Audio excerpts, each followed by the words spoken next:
A mob of extremists stormed the Capitol on January 6th. The Founding Fathers feared mob rule, so they viewed some of them as legitimate. Here on Velshi, we're teaming up with the National Constitution Center for a new series called A More Perfect Union. Joining me now is Jeffrey Rosen, President and CEO of the National Constitution Center, a man that can get anybody excited about the Constitution. Jeff, it seems obvious today why the founders would be worried about violent mobs, but tell us why violent mobs scared the Founding Fathers at a time when things that seemed like mobbing were actually somewhat normal. Well, as you say, Ali, the founders themselves had participated in mobs during the American Revolution. The Boston Tea Party itself was a mob or crowd action. But mobs in those days were regulated according to careful rules. The colonists, along with Samuel Adams, storm onto the British ships. They throw the tea in the water because they think the tea duties are unconstitutional, but they reimburse the captain of the ship when they break his locks, because that's considered private property and not contraband. Now, attitudes toward mobs change in the years leading up to the Constitutional Convention. The founders are especially alarmed by something called Shays' Rebellion, which was a group of farmers in western Massachusetts who are mobbing the courthouses because they don't want to pay their debts after the inflation, after the Revolutionary War.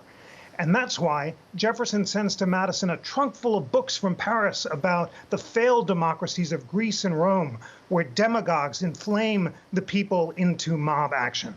And that's why Madison says in Federalist 55, in all large assemblies of any character composed, passion never fails to wrest the scepter from reason.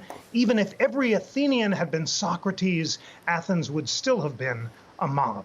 So the whole point of the Constitution is to avoid mob action, to slow down deliberation, to allow reason rather than passion to prevail. And the founders think because America is so big, mobs won't be able to discover each other. And by the time they do, they'll peter out and they'll go home.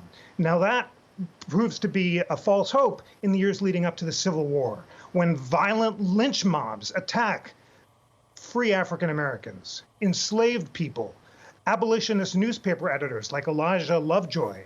And Abraham Lincoln in Springfield in 1838 denounces mobocracy and says, once again, we must be guided by reason rather than passion. Unless reason and the rule of law become our civil religion, then a demagogue will arise within us, inflame the mob, and destroy the Constitution.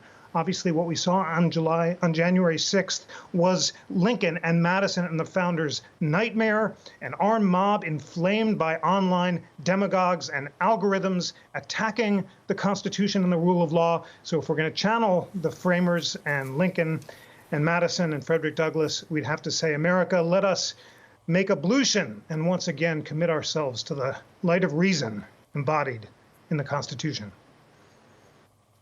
Jeffrey Rosen, always a treat to listen to you explain these things so clearly. Jeffrey Rosen is the president and the CEO of the National Constitution Center.